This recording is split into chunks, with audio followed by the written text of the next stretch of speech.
Our next speech is in Urdu.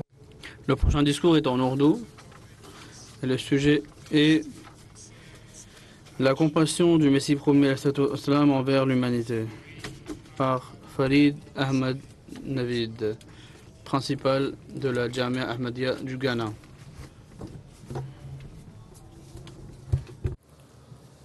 أشهد أن لا إله إلا الله وحده لا شريك له وأشهد أن محمدا عبده ورسوله أما بعد فأعوذ بالله من الشيطان الرجيم بسم الله الرحمن الرحيم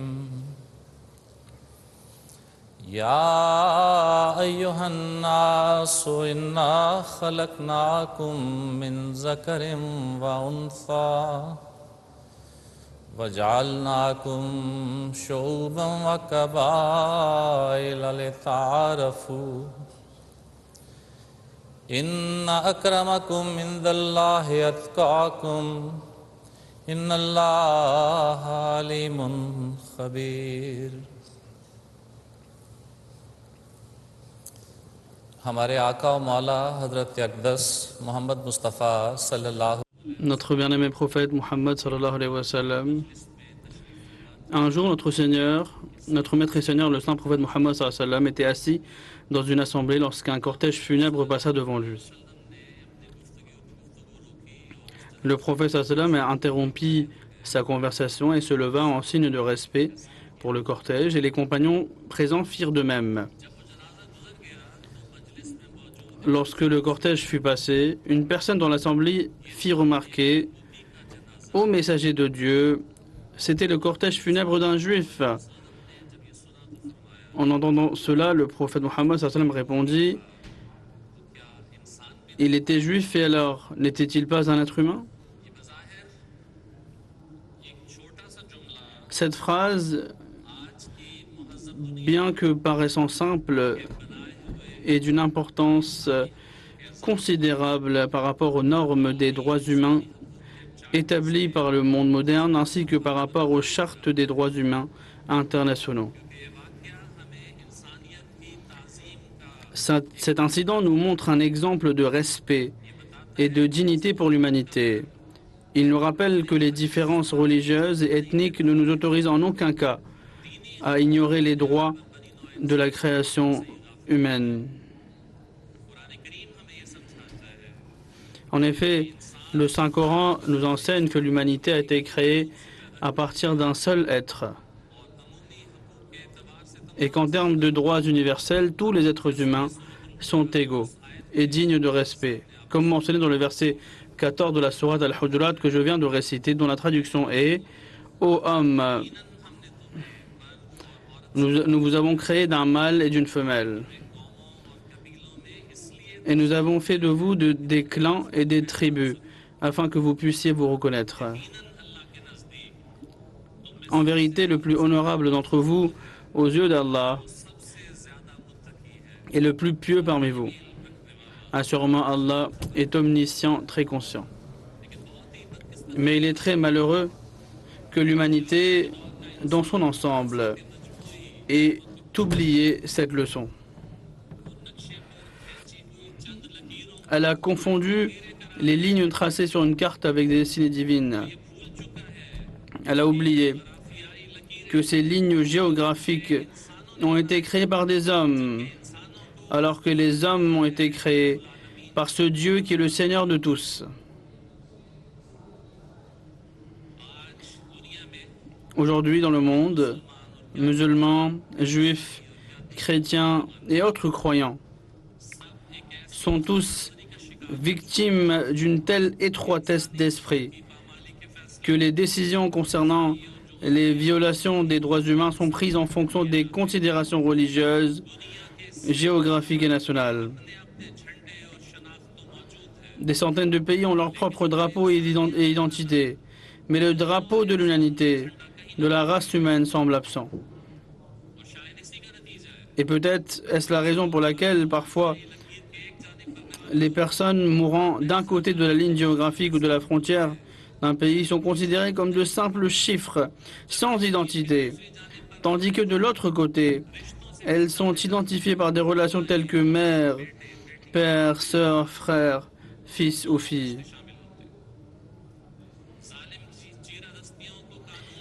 Les abus des tyrans sont protégés par la loi, tandis que les cris des opprimés sont considérés comme des insultes. Il est parfois même impossible de savoir si la nourriture venant en aide arrivera en premier ou bien le certificat de décès. Et à l'exception des croyants, chaque couche de la société est aujourd'hui impliquée dans cette injustice. Et c'est exactement le temps que le Coran avait prédit il y a 14 siècles. Wal asr, innal insana lafi khusr, illa alladhina amanu wa amilu salihat. Ce qui signifie que par le témoignage du temps, que sûrement l'homme est perpétuellement dans un état de perte, sauf pour ceux qui ont cru au prophète. Le Messie promis, que la paix soit sur lui, a exprimé ce même concept de la manière suivante. Il dit, Dieu a fixé un jour pour ce monde et a comparé l'époque du prophète sallallahu alayhi wa sallam à l'heure de Asr. Alors si le temps du prophète était comparé à l'heure de Asr, quel nom devrions-nous donner à cette époque, 1324 ans plus tard? N'est-elle pas proche du coucher du soleil? Et si ce n'est pas le moment de la venue du Messie, alors il n'y a plus de temps après cela. Ainsi, cette époque est celle de la venue du Messie promis, qui devait ramener la foi sur terre. Il devait enraciner les véritables enseignements de l'islam dans les cœurs et rappeler le conseil suivant du prophète Mohammed sallallahu alayhi wa sallam, que, ô gens, votre Seigneur est unique et votre père Adam est également unique. Alors écoutez bien. Aucun arabe n'a de supériorité sur un non-arabe. Et aucun non-arabe n'a de supériorité sur un arabe. Et aucun blanc n'a de supériorité sur un noir. Et aucun noir n'a de supériorité sur un blanc.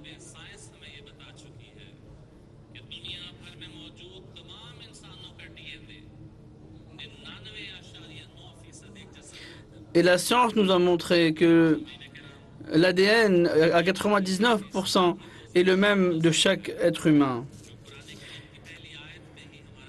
Mes chers auditeurs, la vérité est que l'islam est la grande religion qui, dès le premier verset du Coran, nous introduit à un Dieu qui est le Seigneur des mondes. Et la dernière sourate du Coran parle également d'un Seigneur de l'humanité, qui est le roi et l'objet de vénération de tous les êtres humains. Le message contenu entre cette première et cette dernière sourate rappelle continuellement que parallèlement à l'obéissance à Allah et à son prophète, il faut être compatissant envers l'humanité. Il faut faire du bien aux faibles et aux nécessiteux, les traiter avec bienveillance et veiller à ce que l'hostilité envers une nation ne nous éloigne pas de la justice et de l'équité. Le Coran enseigne que tuer un être humain est comme que tuer toute l'humanité. Il prône le maintien des liens familiaux, condamne le mépris et l'humiliation et déconseille de s'attaquer sans raison aux fausses idoles. Le Messie promis a donc intégré cet engagement dans les conditions de son allégeance, stipulant que chaque Ahmadi devrait s'engager à être dévoué à l'humanité pour l'amour de Dieu et à utiliser ses forces et ses capacités pour le bien-être de l'humanité. Le Messie promis exprime ce dévouement comme suit.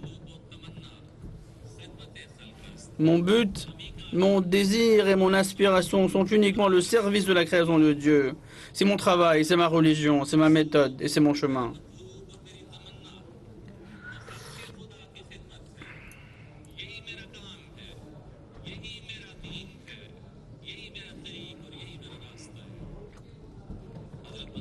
Le Messie promis, alayhi salatu wa salam, répétait souvent qu'il n'était l'ennemi de personne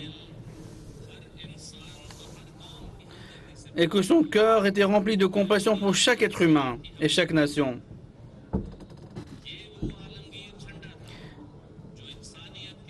Ainsi, le drapeau universel de la compassion humaine, tombé des mains de l'humanité, pardon, a été relevé par lui, et en suivant l'exemple du prophète Mohammed sallallahu alayhi wa sallam. Et le monde a de nouveau entendu cette déclaration, que le drapeau de notre cause sera le refuge pour chaque âme de nature pure.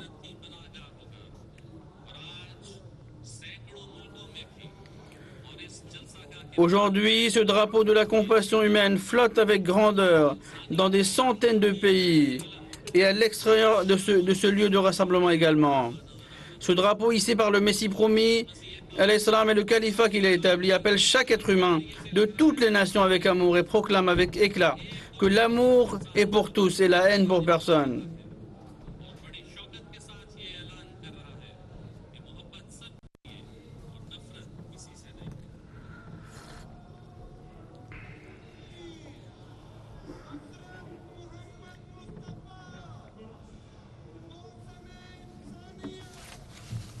غلام احمد کی خلافت احمدیہ نعرہ تکبیر. Hazrat Masih Le Messie promis alayhi salatu wa salam déclare: notre principe est d'éprouver de la compassion pour toute l'humanité. Si une personne voit son voisin hindou dont la maison est en feu et ne se lève pas pour aider à éteindre l'incendie, je lui dis en toute sincérité qu'il n'est pas des nôtres. De même, si un de nos disciples voit un chrétien être tué et n'apporte pas son aide pour le sauver, je vous le dis avec certitude qu'il n'est pas des nôtres. Si nous prenons un moment pour examiner les conditions actuelles du monde, il devient clair à quel point le monde est éloigné de ses valeurs morales. Ainsi, la venue d'un envoyé était absolument nécessaire pour réformer ce monde. Le Messie promis alayhi salatu wa salam dit: je déclare à tous les musulmans, chrétiens, hindous et arias que personne dans le monde n'est mon ennemi. J'éprouve pour l'humanité une affection telle qu'une mère bienveillante pour ses enfants, et même plus encore. Mesdames et messieurs, en plus de cet enseignement, il a établi également des exemples personnels dans ce domaine. Des exemples que le monde n'avait auparavant que lus dans les livres de biographie. Une fois, lors d'une promenade accompagnée d'un autre homme, une vieille femme a demandé à ce deuxième homme de lui lire une lettre. Cependant, cette personne l'a fermement refusé de la lire et l'a écartée. Le Messie prophète dit que l'état de cette vieille femme m'avait grandement touché. Et il est resté auprès d'elle et a pris le temps de lire et de lui expliquer la lettre en détail. Son compagnon a alors ressenti une grande honte, car il aurait également dû s'arrêter, mais il avait été privé de la récompense liée à la compassion envers la création de Dieu. N'est-ce pas là un exemple précis de ce véritable islam qui se manifestait dans la vie de notre bien-aimé prophète Mohammed, que la paix soit sur lui, sallallahu alayhi wa sallam? À Médine vivait une femme qui avait une déficience mentale nommée Zafar. Un jour, elle se rendit auprès du prophète sallallahu alayhi wa sallam et lui dit qu'elle avait besoin de lui et souhaitait lui parler en privé. En entendant sa demande, le prophète, que la paix soit sur lui, répondit: ô Zafar, je suis prêt à te parler, où que tu le souhaites dans la ville, que ce soit dans une rue ou ailleurs. Elle choisit donc un endroit où elle souhaitait s'asseoir, et le prophète, que la paix soit sur lui, Mohammed, s'y installa à ses côtés, ne se levant que lorsqu'elle fut entièrement satisfaite. Chers auditeurs, le 5 janvier 1900, un incident remarquable s'est produit à Qadian, lorsque les cousins du Messie promis à l'Islam ont, dans le seul but de nuire, érigé un mur sur le chemin menant à la mosquée Moubarak. Ce mur obstruait l'accès à la mosquée pour les fidèles et les visiteurs du Messie premier l'Islam. Au début, des tentatives de conciliation étaient faites, mais Mirza Imam Din a non seulement catégoriquement refusé toute solution amiable, mais il a même commencé à menacer de construire un long mur devant la porte de la maison du Messie premier l'Islam, après la décision du procès pour l'encerclement de sa maison.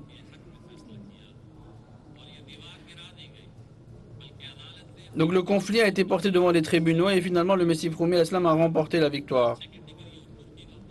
Non seulement le mur a été démoli, mais le tribunal a également ordonné des frais de justice et demandé la saisie des biens contre la partie adverse. Face à cela, ces mêmes opposants qui l'avaient menacé d'encercler sa demeure ont envoyé une lettre remplie d'humilité, demandant « Pourquoi, en tant que frère, voulez-vous nous humilier par cette saisie ?» Lorsque le Messie premier à l'Islam a été informé de ces circonstances, il était très mécontent envers son avocat pour avoir ordonné ces frais de justice sans son autorisation préalable. Il a ainsi immédiatement ordonné que cette décision soit annulée. Par ailleurs, il leur a envoyé une réponse affirmant de rester entièrement serein, car aucune saisie ne serait effectuée. Ces exemples de bienveillance envers les ennemis ne sont-ils pas les mêmes que ceux que nous avons observés à l'aube de l'islam? Lorsqu'en période de famine, Abu Sufyan est venu auprès du prophète Mohammed, que la paix soit sur lui, pour faire une demande de prière pour les Quraysh, et il a dit « Vous prêchez la bonté envers la famille, mais votre peuple est en train de mourir de faim. Priez Allah afin que cette épreuve cesse. » Le prophète accepta sa demande et pria pour eux. Et la pluie survint, mettant fin à la famine. Mesdames et messieurs, ces mêmes personnes étaient celles qui avaient imposé un boycott social au prophète Mohammed, que la paix soit sur lui, et à sa famille pendant 3 ans dans la vallée de Sheb Abu Talib.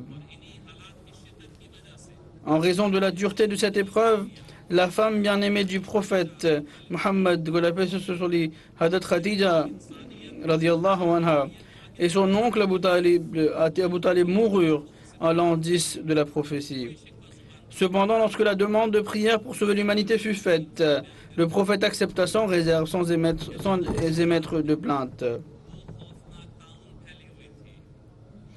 Hadrat Maulvi Abdul Karim, qui résidait dans une partie de la maison du Messie premier alayhi salam, relate qu'au moment où la peste dévastatrice s'est répandue dans le Punjab, une épidémie que le Messie premier avait prédite après avoir reçu la révélation d'Allah, servant de preuve de sa véracité, des milliers de personnes mouraient à cause de cette peste.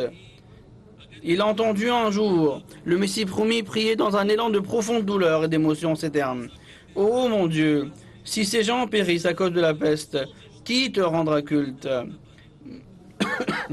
Maulvi Saheb précise que la voix du Messie premier était empreinte d'une telle douleur et d'une telle sincérité que quiconque l'écoutait aurait été profondément ému. Le signe de la peste était un signe de sa véracité, mais en dépit de cela, il est en train de prier pour la sécurité de l'humanité. Trouvons-nous pareil exemple dans le monde? Dans l'histoire de l'islam, on trouve des récits de l'amour profond de notre prophète et Seigneur pour l'humanité, qui suscitent l'émerveillement. N'est-ce pas le cas avec l'incident de Taïf? Un exemple éclatant de cette compassion envers les êtres humains. Lorsqu'il fut assailli de pierres au point que son corps tout entier fut couvert de sang, Allah envoya un ange pour infliger une punition à cette nation oppressive.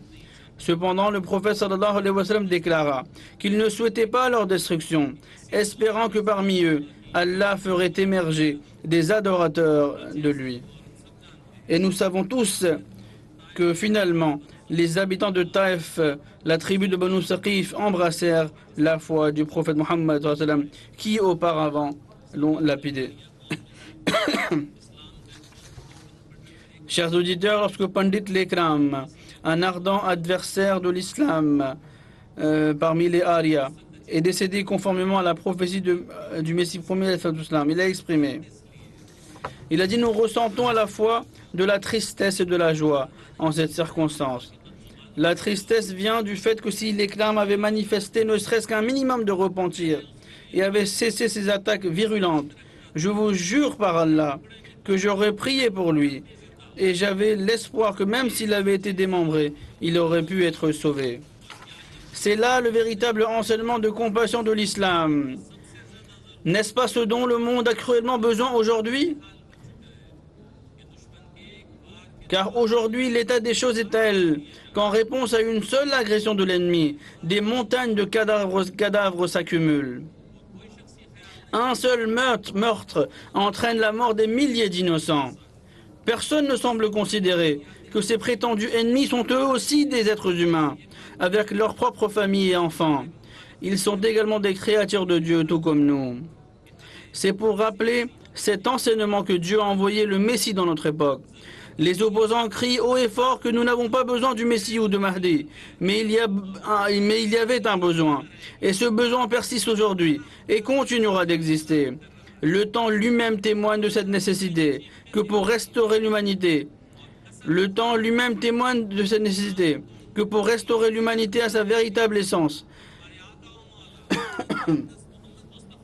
Et pour rétablir l'islam authentique, tel que transmis par notre bien-aimé prophète Mohammed, il était indispensable qu'un envoyé de Dieu se manifeste.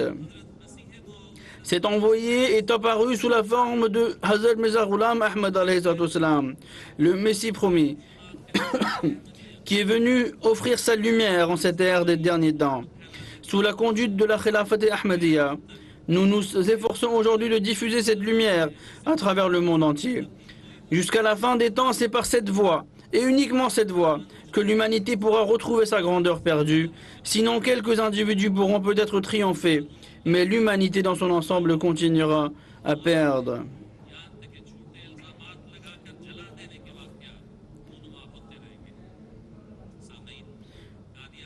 À Qadian vivait un fervent opposant de la communauté nommé Nehal Singh, qui avait intenté des procès infondés contre certains Ahmadis. Un jour, il se trouva dans une situation désespérée lorsqu'une femme malade dans sa famille eut un besoin urgent de musc, un produit à la fois très coûteux et rare à ce moment-là. Éperdu, il se rendit à la porte du Messie promis, baissant la tête avec humilité pour lui demander du musc. En entendant sa demande,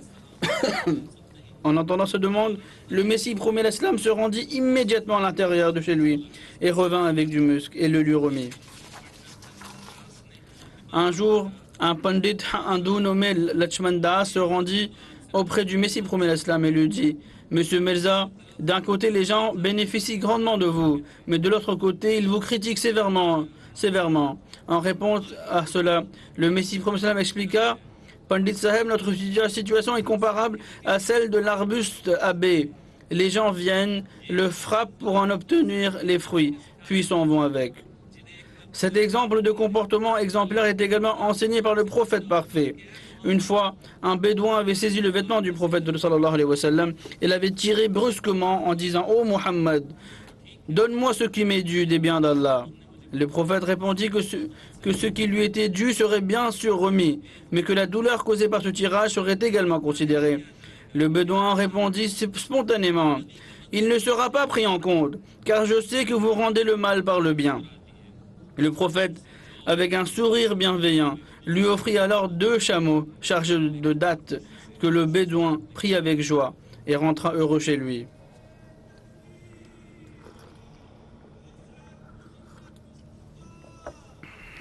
Rahmatul lil alamin. हज़रत मसीह मौऊद अलैहिस्सलाम की उम्र À l'âge d'environ 25 ou 30 ans, un différend survint entre le père du Messie promis l'Islam et certains individus au sujet de l'abattage d'arbres. L'affaire fut portée devant le tribunal et ils envoyèrent le Messie promis l'Islam à Gurdaspur pour représenter le cas. La partie adverse, qui reconnaissait la bonté et la piété du Messie promis l'Islam, demanda au juge de se renseigner directement auprès de lui. Lorsque le juge lui demandant son avis, il répondit: Pour moi, les arbres sont comme les champs. Tout comme nous avons une part dans les champs, nous avons également une part dans les arbres. Suite à cette déclaration, le magistrat rendit son jugement en faveur de la partie adverse. Dans notre époque actuelle, où pour des avantages mineurs,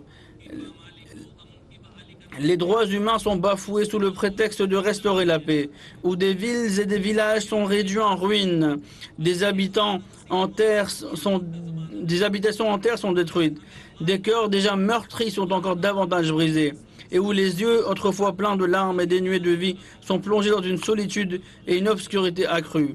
Si ce n'est pas le temps de l'arrivée du Messie promis l'Islam, alors nous devons admettre que malheureusement une telle époque ne viendra jamais. Le cinquième calife Adahullah déclare que le monde accepte ou non que Mirza Ghulam Ahmad de Qadian soit le Messie, le Mahdi. Il est indéniable que la nécessité d'un réformateur, d'un Mahdi, d'un Messie qui puisse guider l'humanité sur le droit chemin est vivement exprimée à travers les circonstances actuelles. Aujourd'hui, le monde a perdu de vue la véritable adoration de Dieu. Les gens ont placé de nombreuses fausses idoles dans leur cœur, auxquelles ils rendent hommage, oubliant les droits de leur Créateur. Dans cette atmosphère de compétition et d'égoïsme, les droits des autres sont souvent ignorés au profit de la défense de leurs propres droits.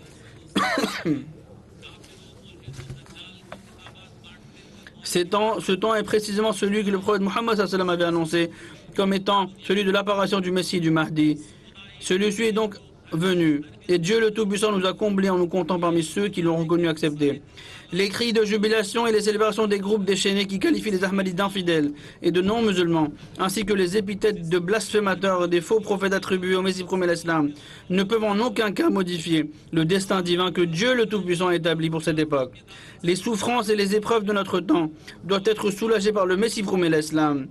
Les plaies de l'humanité qui gémit, pleure et crie sont liées à lui et au Khilafa qu'il a instauré. Sans saisir ce lien et sans s'y accrocher, le rêve de paix pour l'humanité ne sera rien de plus qu'un mirage. Ainsi, si l'on enlève des lunettes de préjugés, on comprendra aussi la véritable signification de la finalité du prophétat, du Khatm al-Nubuwa. Comment le prophète Mohammed sallallahu alayhi wa sallam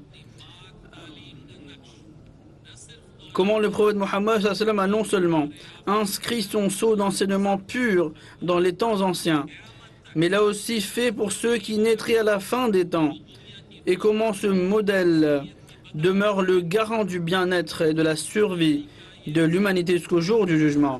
Le vers de Hafiz Shirazi qui s'applique réellement ici est Sabt ast bal jaridae alam davamema, que notre pérennité est inscrite sur les pages de l'histoire. Ainsi, le Khatm Nubuwa, le sceau du prophétat, a une véritable marque. Alors cette marque grandiose, personne ne peut s'en débarrasser. Jusqu'au jour du jugement, l'humanité a besoin de cette marque pour sa survie. Et dans cette époque de la fin des temps, l'amour et le profond sentiment de compassion du réformateur de l'époque, le Messie promis sont en réalité un magnifique reflet de cette marque prophétique. Amen. Mesdames et messieurs, le drapeau de la compassion pour l'humanité que le Messie promis a levé à cette époque et qui aujourd'hui, à travers le califat de l'Ahmadiyya, atteint de nouveaux sommets de grandeur, n'est pas un nouveau drapeau. C'est le même drapeau qui a été brandi lors de la conquête de la Mecque, lorsqu'on a proclamé qu'aucune réprobation sur vous aujourd'hui, et tous les ennemis étaient pardonnés, leur annonçant qu'ils étaient tous libres. Quiconque viendra sous ce drapeau sera en sécurité. Toute la lumière que nous voyons aujourd'hui provient de ce soleil radieux que Dieu a envoyé comme guide pour l'humanité. Le Messie qui, en cette période difficile, a ramené la foi véritable, l'islam et le Coran sur terre, était un véritable amoureux et serviteur fidèle du prophète Mohammed sallallahu alayhi wa sallam.